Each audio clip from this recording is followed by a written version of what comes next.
With us now, and it's been a while, the host of News and Views, Joel Heitkamp. Great to have you back with us. Chris. Tonight we're going to have some fun. I'm not sure if you watch PTI or not, but we're going to do this thing called the Top 5 and 5.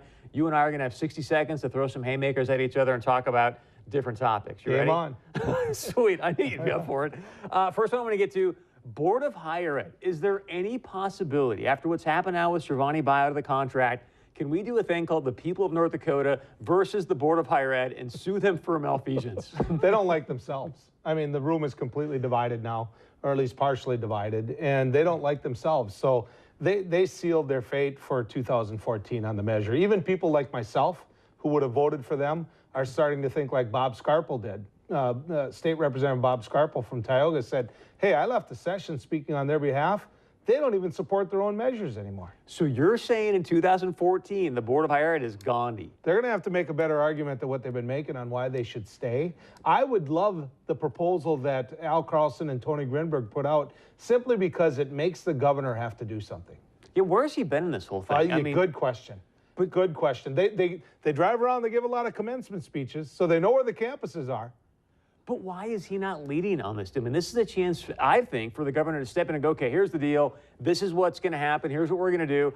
The one thing, before we get to I want to back for a second. The one thing that's bothered me, no one's talking about the fact that not only we spend how much money in this guy's contract. Are you serious? All right, let's go on to Ham Cervani. This will kind of lead to it. Nobody's talking about the actual consulting firm that we hired to go out and find this guy. How much money do we spend on that? See, I'm maybe a conspiracy theorist there, but I think they knew what they were getting. I think they wanted a pit bull. They wanted somebody to come in and rattle the tree of the Bershanis and the Kellys and say, you know what? You're not the boss. The chancellor's the boss. The board is his boss. And so we're going to find this guy who isn't coming in and handing you chocolates. You know, we want somebody that's going to come in and say, I'm your boss, and you call me sir. I want to get your thoughts on this. You're a lifelong North Dakotan. When I heard this the other night, I honestly didn't know how to respond. We had Chancellor Cervani on the show. There was rumors that somebody in Bismarck, North Dakota, had went out and defecated on this man's driveway and garage door. He said it's true. I asked him on News and Views, I said, is part of the reason that you're leaving or that you've struggled in North Dakota your ethnicity? And he paused and he paused and he says, you know, and finally he said yes. He believes that North Dakota is racist. He believes that. And I know your name's been brought up in some of this as well for things that you said on this show. He's leaving North Dakota with the impression that we're racist. All right, speaking of being racist, I want to play this clip for you, a Cheerios commercial that's causing a... No, we're going to the Cheerios commercial, a huge uproar here. If we can roll this Cheerios commercial, please, and just get your thoughts on it. Mom. Yes, honey? Dad told me that Cheerios is good for your heart. Is that true? Says here that Cheerios has whole grain oats that can help remove some cholesterol, and that's heart healthy.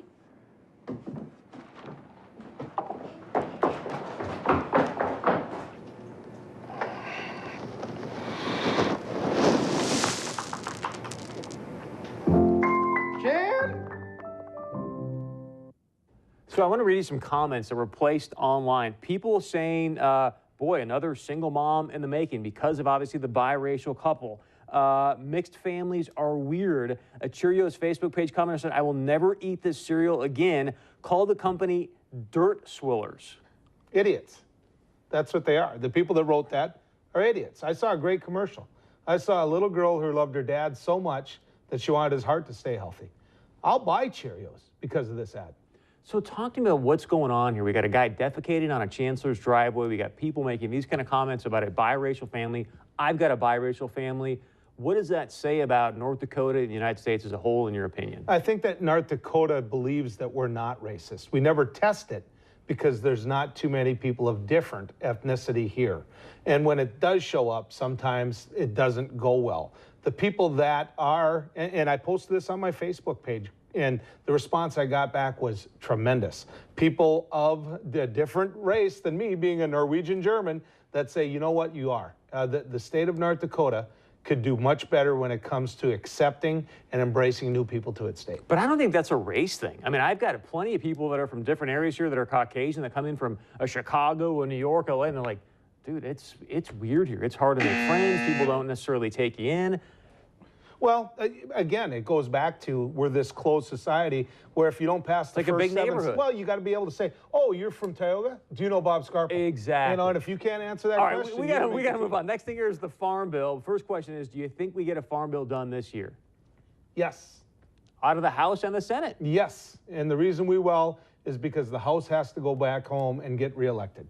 And they're already sitting there in their safe districts, many of whom, but some aren't. And they've got to look as though they can get something done. And on the ladder of whether or not Barack Obama is great as a president, no one's going to say, and he got the farm bill through. You know what I mean? So the House isn't giving up their big thing, which is to roll Obama every chance they get. This is a throwaway for them.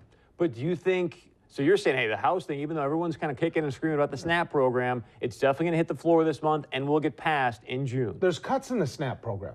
There's But cuts. there's There's very cuts. liberal inner city Democrats who are mad about the fact that SNAP isn't doing what they feel it needs to do. That's called compromise. And my money's on Colin Peterson.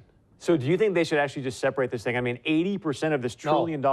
No, Chris, no. You separate Because you it. need the urban You legislators? need 'em. If you don't have them, they will roll you because they see the farm program as welfare. We see the SNAP program as welfare. They see the farm program as welfare. They're wrong. It's crop insurance. All right, we got to protection. stop. We got to go. The next one I want to get to. So, former UN ambassador, that's on 5 Sunday talk shows right after Benghazi, saying, "Oh, this was all due to an anti-Muslim video," is now becoming the top national security advisor for the Obama administration. He trusts her. I don't care. The public doesn't. Well- and how can you trust a woman that okay? Why does he trust her in your opinion? Who's the national security Why advisor does he now? trust her? Who's the national security advisor now? Some guy. I don't know. But that's my Tom. point. My Yeah, but point is why- that's the person. Why does he trust her? Well, he trusts her because he believes she's intelligent. They sent her out. Hang in there, Chris. Hang in there.